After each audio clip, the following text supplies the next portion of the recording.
something written as well as like the prison scene with Jackson Juice or Opie's death or, you know, whatever. Those are written so well. You're out of your mind, bro. That was that prison scene with us was the hardest thing I've ever had to do in my life. But I thought it was right there. Huh? I just watched it actually 2 days ago. It's 9 minutes long, that scene. We told this story, but as soon as it's come up, I was terrified about doing that scene. Massive spoilers, so please, seriously, if you don't want me to ruin the entire show, put your fingers in your ears. Tell him when he can take his fingers out. So there's a moment where Juice tells me that my mom murdered my wife. Yeah. I'm like, okay, so I just received that information. And, you know, our job is to try to make that compelling and interesting, but also feel honest.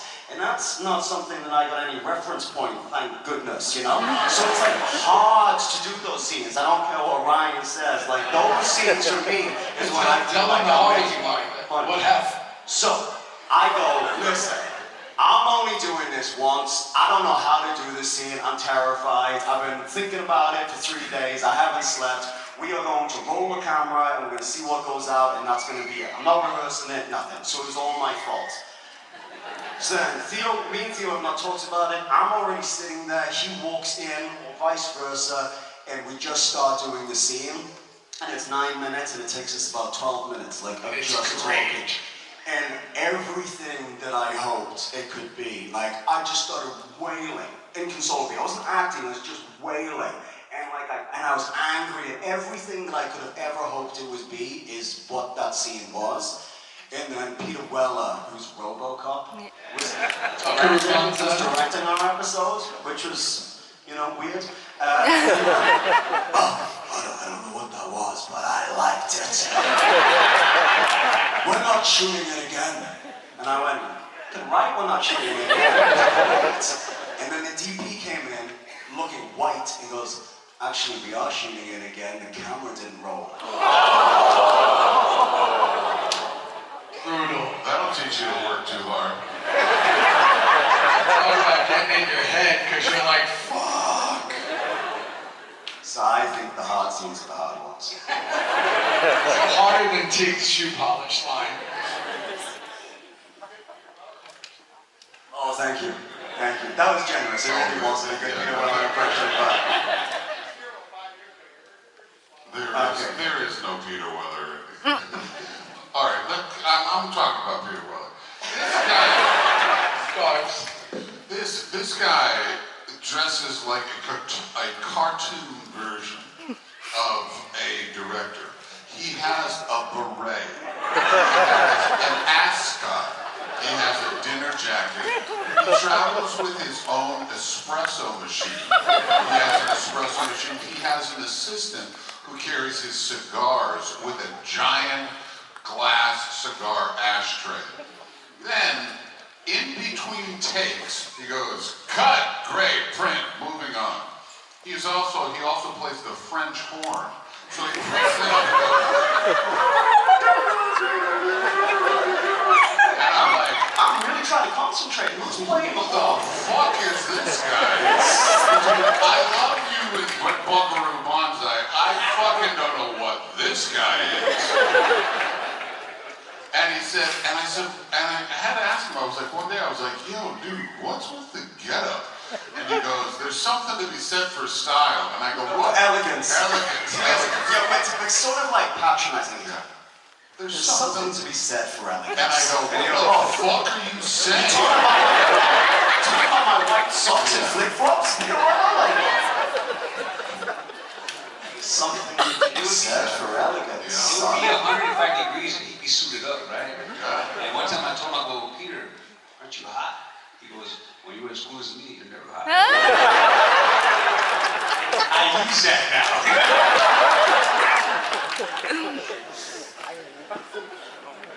That was just worth it. The cap on this story is I remember, like, while we were shooting, he was actually getting his doctorate in art history. And when he actually finally got it, I was like, we're never going to hear the end of this shit. Oh, did he talk about art the whole? Yeah. Yeah. Art history. Right. Holy Mr. Weller, I think you mean professor. I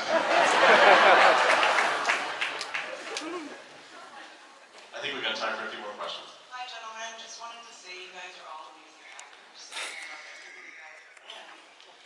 Sonny was awesome because of the acting skills. Obviously, the friendship that you guys made behind the scenes as well. Do you think that's one of your favorite roles in your career? For me, it's changed my life. I've been blessed to work a lot. I have a couple of guys I think I like better than Marcus Alvarez, but Marcus Alvarez changed my life every day, so thank you every day for that. I really am.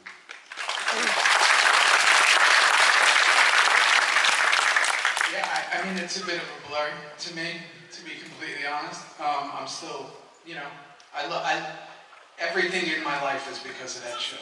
Everything that came after it, I met my wife, my kids, everything's from it.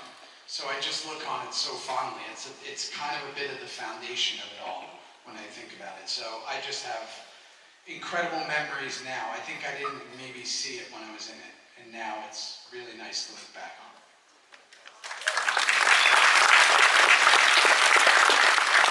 That's all right. No, I look back on it very fondly. You know, it's like I look back on it kind of like, you know, like a gift. You know, like when you look back at like when you were a kid and you know you wanted a skateboard for Christmas and you got the skateboard. You know, and it felt like that. It felt like that it was the right role at the right time, and it had for me for what I like to do as an actor. You know, it felt like, oh, this is good, and as tragic and noble and, you know, self-sacrificial that the character was really, you know, it felt very, I just felt like, oh, this is a great little gift that, you know, as you're journeying through being an actor, because again, these are things that we're going to be doing for our entire life, and you kind of look back on it and go, oh, fuck yeah, we nailed it.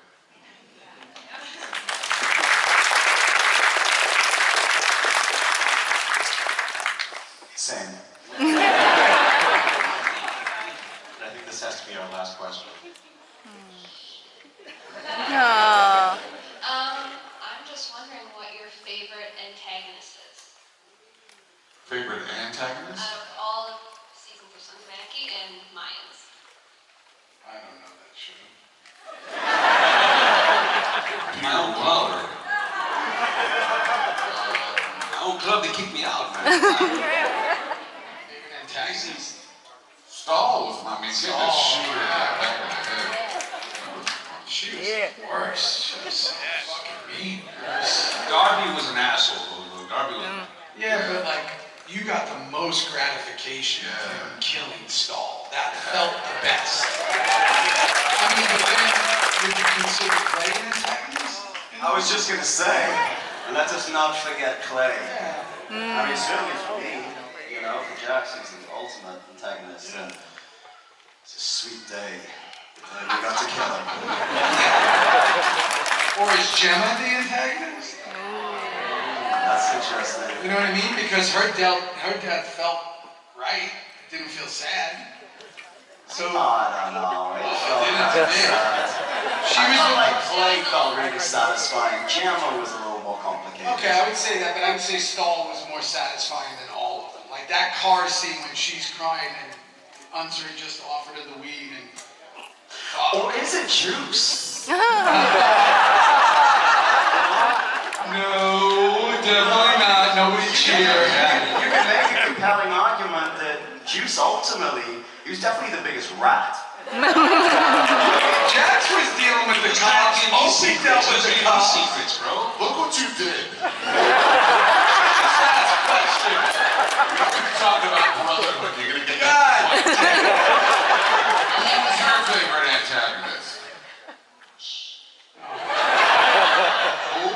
Probably Clay. Clay. Probably Clay. Yeah, that's... You're mean. He got crippled all the hand. Poor guy was brainwashed by Gemma. Give him a break. And on that note, I